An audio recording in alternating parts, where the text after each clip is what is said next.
Emmanuelle Béard a décidé de dire stop à l'exclusion énergétique.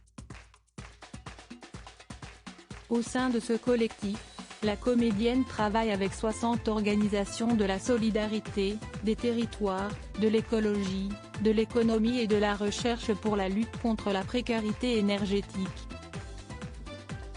Sur les ondes de RTL ce mercredi 24 février, elle a expliqué avoir visité des logements où il fait froid l'hiver, chaud l'été, avec de la moisissure, un air irrespirable, les draps et les vêtements mouillés, des sanitaires qui ne marchent pas.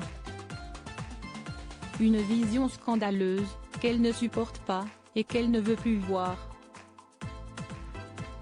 Ce sont des gens qui se désocialisent, qui perdent parfois leur emploi. Certains tombent malades, dont des enfants avec des maladies respiratoires, a continué Emmanuelle Béard, très touchée. Les gens âgés qui vivent dans ces conditions ont peur d'y vieillir. Sur les ondes de RTL, la comédienne a ensuite lancé un message au gouvernement, dont elle regrette d'inaction. Ceux qui vivent dans ces conditions le vivent comme une honte, mais ce qui est honteux c'est une société qui les laisse vivre dans ces conditions et un État qui n'agit pas assez, a-t-elle ajouté.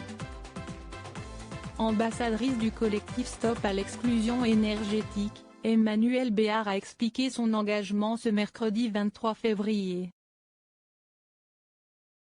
Son but ? Identifier les familles qui sont dans un état de précarité énergétique, dans des maisons insalubres, où il y a de la moisissure, où les vêtements ou les draps sont mouillés, où les enfants sont quelquefois déscolarisés, où les gens perdent leur emploi, où les gens ont peur de vieillir parce que rien n'est adapté. Et surtout, aider ces familles invisibles parce qu'elles n'osent pas, parce qu'elles ont honte. Emmanuelle Béard, une porte-parole engagée. L'idée est d'identifier ces familles, ces 6 millions de foyers, ces 12 millions de personnes et de leur dire que des solutions sont possibles, que l'on peut être éligible, monter un dossier, ajoutait Emmanuelle Béard. De son côté, le collectif a poursuivi dans un communiqué, l'État et les collectivités locales apportent 75% du montant des travaux. Les acteurs de la solidarité et de la protection sociale 20% supplémentaires.